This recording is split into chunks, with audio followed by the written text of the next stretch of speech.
What's going on, YouTubers, gamers and fellow hobbyists, and welcome to P&Q, the question and answer series where you get to ask me questions or put comments to me, and then I respond to you the following week. And I record these on a Friday, upload them, schedule them for coming out to YouTube for you guys on a Monday. So anything that's asked after the Friday usually will be going on the following week's P&Q. You know the drill by now. So anyway, 4 ways you can do this. Put your comments or questions down below, which is the most common way. Or you can email me for an anonymous response at miniwarzone@gmail.com. I can say that a lot better now. An anonymous response. I had a period of time back where I couldn't say it very well. Anyway, or you can ask a question yourself in a video if you make a video or a video series. That used to be a thing back then. That doesn't seem to be so much the case these days, although I do them still. And yeah, or if we meet in person and you ask me a question or raise a topic there, I think, I'll answer that on P&Q. I'll do that as well. Anyway, as has been the usual case for the past several weeks, I've just got the comments or questions from last week's show. So that's all the preamble out of the way. Let's get on with it. And the first comment comes from Super Wargamer, who says, "Can you add some cool Necrons on that green screen for next week?" I'm kind of sorry, I'm kind of being a bit lazy. It's been too hectic for me to be doing extra stuff, so just the usual. But that's not to say there won't be Necrons on a green screen at some point in the future. Generalistically, although there's been the odd exception, generalistically though, I don't do green screen on P&Q, but I could do. And there may come a time when I start trialling that again, and who knows, when I get a bit more time on my hands, I will. It's a little bit of a fiddly process, so it's not that bad. It's quite easy to do, but if you want to get it good, then it takes a little bit longer. Anyway, hope that answers your question, or replies to your comment. Haha, the next one is Underdog Painting, who says, "Hey fella, hope you're well. Loving the Doomsday style setup, lol. Hey. My question is, not all drawing make good tattoos, so do you think not all ideas make good gaming models/systems? Hope that makes sense. Peace out, Basil, love you." Yes, I agree with you. Probably not all ideas make good gaming models or ideas. For instance, I'd love to see a Karate Kid game, whether it's a board game. I don't see how you could do it as a miniatures game, but it'd be a very, very, very, very small skirmish game if you did it as a miniatures game. Although I have seen some really cool martial arts type mechanics in skirmish games, such as Ronin, that kind of thing. And I think you could do it. It would be difficult to have two opposing sides, but it'd be kind of good to have a little board game of it, with the All Valley tournament, like with the arena, and maybe put the models in a kind of jugular style format. If you've seen Jugular, then you'll know exactly what I mean. If you haven't seen it, then I'll try to remember to put a link to a Jugular video up there. It's basically gladiatorial based game where it's just 1-on-1 or 2-on-2, just no more than a couple of miniatures each, really, or 4 maybe, like 2 teams, and you go around doing that. And there's a really cool mechanic system for what moves you can do and how you move and where you move. So you could probably do it in a karate tournament setting. I think so. I'd love to see it. There's going to be a Street Fighter one, isn't there? Or there is. I don't know if it's come out yet, but there's definitely a Kickstarter for Street Fighter. So I'd like to see Karate Kid. Whether that would be good or not, I don't know. It might be rubbish, I don't know. But I do agree, not all ideas make good games. Thank you for that. Very much appreciated. Right, moving on. Oh, that's Harry, by the way. My wife knitted him. I said he'd appear in a video. There he is, Harry. Frost and Fist is next. And there's Bert. Hey, not to be left out. He's behind the scenes, Says, "Great video as always, my brother. As a fellow martial artist," let's get serious, "I would love to know if you've had any favourite moves or styles. Personally, even though they aren't useful in most situations, I absolutely loved working with spin kicks, spinning back kicks, jumping spin kicks, tornado kicks." Is that the same as a crescent kick? 'Cause I like crescent kicks. "Those were my forte, just because I love the way they look and the way I felt doing them.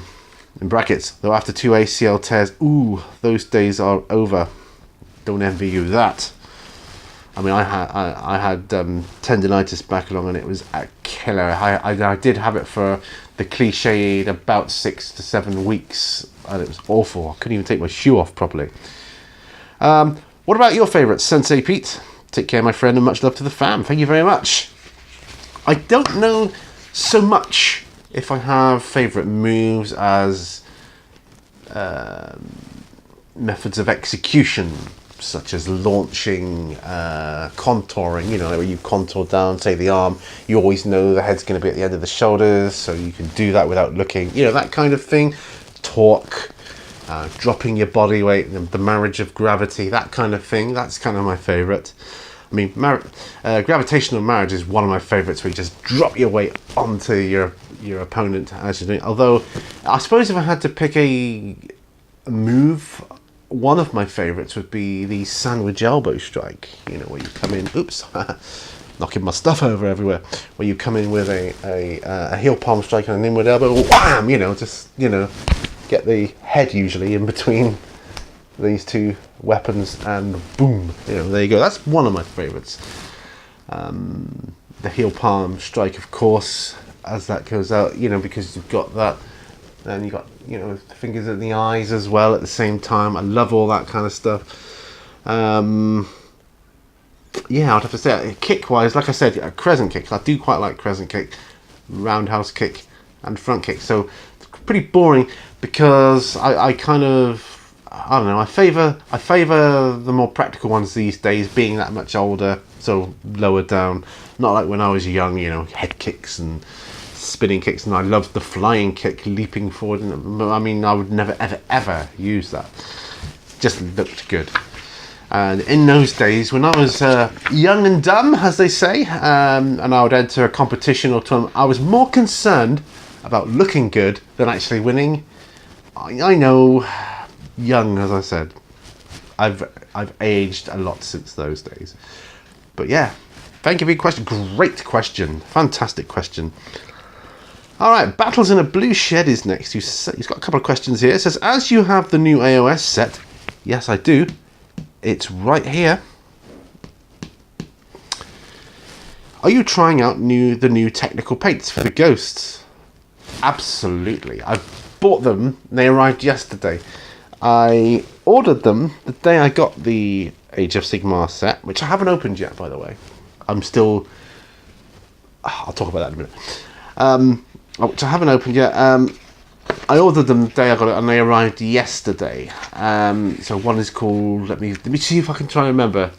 I think one is called Night Haunt Gloom, and the other one's called Hex-Ray Flame.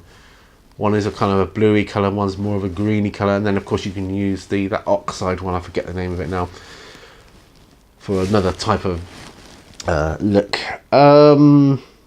Yes, absolutely. So I've got them, and I'm looking forward to using them. I'm not quite sure which of the two I will favour at this stage in the game. Oh, another question says, what faction will you be picking for your foray into AOS? I don't know, just making sure my microphone doesn't get lost. There we go. Is that better? So I'll read that one again. What faction will you be picking for your foray into AOS? Probably Sylvaneth. The tree guys, I love the look of them. They look fantastic. Absolutely brilliant. I want a tree man army. That's what I want. Because they remind me of the Ents from Lord of the Rings. So yeah. Alex attempts tabletop. Says, liking the new setup, very professional and good for keeping the viewer concentrated on you, talking/presenting. Hey, thank you. That aside, if you was tasked with adding something to 40k or AOS lore, what would it be? Cheers. Well, now, I can't speak for AOS lore because I don't know it yet. And I'm not saying I know 40k lore like the back of a hand or anything like that, but what I do know, let me just have a sip of caffeine. This is my second leaded coffee of the day, so I'm hitting the caffeine today. What little I do know of 40k, what would I add to it? I would like them to add more about the two missing Primarchs something about them without giving anything away. Does that make sense? So just more about them without revealing anything. I know that sounds crazy. Much like I would like to know more about the Tyranids without them coming up with there is an actual main dude that is in control of it all, this hive mind thing. I wouldn't want to know that. So I want to know more about the 2 missing Primarchs without knowing anything more about it. And you can do that if you write cleverly. Just more, I suppose, more mention of it, more reference to it. Maybe places they've been or the things they've done, if that is even the case. Why they angered the Emperor. It doesn't have to go into detail, but why they're not mentioned. I don't know. I'm sure there's ways and stuff you could do for that. So yeah, something about the 2 missing Primarchs for sure. And like I say, sadly, I don't know enough. Sorry, my microphone keeps doing that thing. Why does it keep doing that thing? There, try it on my pocket. Yeah, that's a new one. Sadly, I don't know enough about AOS. Well, hardly anything at all. Just it's the Mortal Realms. To want to add anything to it as yet. Thank you, Alex Attempts Tabletop. Sorry, my microphone sound thing has been all over the shop. William Kubi is next. He says, "Hey there, like vid. Question: What history army would you like to do? What historical army would I like to do?" See his post. Probably Romans, because I like the way they look. I like other people's Roman armies. They look really cool with the red kind of flowing robe sash type things they wear, and with the battle skirts and the plumed helmets and all that kind of thing. When they're in formation, and their shields look awesome. So I would say Romans for me. Thank you for your question. Just a couple left. Big Mech Dan Skull, hey there, who says, "A nice one, mate. I of course meant Great P&Q. Autocorrect must have stepped in and changed it to P and Squad." I thought that was quite funny. I thought there might be an inside joke I'm not privy to here. Question for the next one: is there a particular faction that you don't have miniatures for that you're considering picking up in order to start a kill team? Funnily enough, I thought back along about doing a Gene Stealer cult faction, and in the kill team box set, I believe there is a Gene Stealer cult, isn't there? Gene Stealer cult and Admech. So, I mean, Admech maybe as well. I'm quite cool. I like the way they've chosen a couple of factions which probably aren't the most common, whereas they used to just do like Space Marines and Orcs or something, or Tyranids. That was very cliche. But now they've picked 2 which aren't very common, which not most people would have, or they wouldn't have. Most people wouldn't have them, and I myself wouldn't mind having a little go at Gene Stealer cult. I've got to be honest, because I love Gene Stealers. I love my Tyranids, as you know, and Gene Stealer cults, although they're different, they're similar enough to make me want to try them out. And the fact that they're in the box set is just, brilliant. I haven't got the box set yet, by the way, or purchased it rather. It's not out yet, is it? But at the time of recording. So, yeah, probably Gene Stealer cult. So I'd get the box set at some point and then just add a couple units to it. And last, but certainly by no means least, Iddick Beer, Mr. Iddick Beer says, "Nice video, Pete. What makes you think they are poisoning us, and who are they? Also, what is the purpose?" Now, this goes back to a question I think it was Black Country Wargaming asked me to give unpopular opinion on. So I'm going to have some more caffeine. And I said about, I think they're poisoning us through the fluoride in the water. Well, the whole... What makes you think they're poisonous? Well, why is there fluoride in the water? And they're using it, and I'll come to they in a moment. They're using it under the guise of it's good for your teeth. It promotes healthy teeth. But it also is a brain toxin. Look it up. If you don't believe me, fluoride is bad. And I know natural spring water has a certain amount of a type of fluoride in it, but it's a very, very, very minute, small amount, and it's not pure fluoride, which is what they add to it. And they put it in toothpaste as well. I mean, I think they are poisoning us. Who are they? Well, a lot of people refer to them as the hidden hand, and it is they who really rule this world. And in order to completely understand that, I mean, before we go any further, I will say now, this is a really glossed over, quick, zip, edited version in a nutshell kind of thing, because I could probably do a 10-hour talk on this alone. Now, the people you think rule this world, they don't. They're just puppets, and they're all working for the same agenda, for the same people. What is the purpose of poisoning us? Well, fluoride, and you can look this up, fluoride calcifies the pineal gland, which a lot of cultures believe is your link to your third eye in terms of being aware. And so calcifying your pineal gland makes you more susceptible to the lies you're being spun by the news, the media, you know, the whole thing about what your perception of this world really is, and it's not true. They typically do, I'll give you a quick example, they typically do a problem, reaction, solution. Take terrorism, for instance. They'll make up some stuff about terrorism. They'll create a problem, the hidden hand. They will create a problem in the guise of terrorism, and they will pick some poor sap that they're going to frame for it.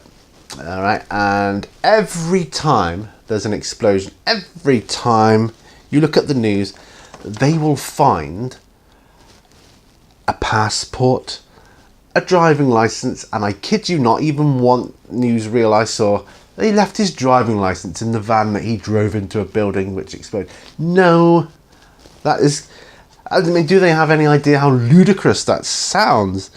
So, they've created this problem. So they react to it. And they think, yes, this is really bad.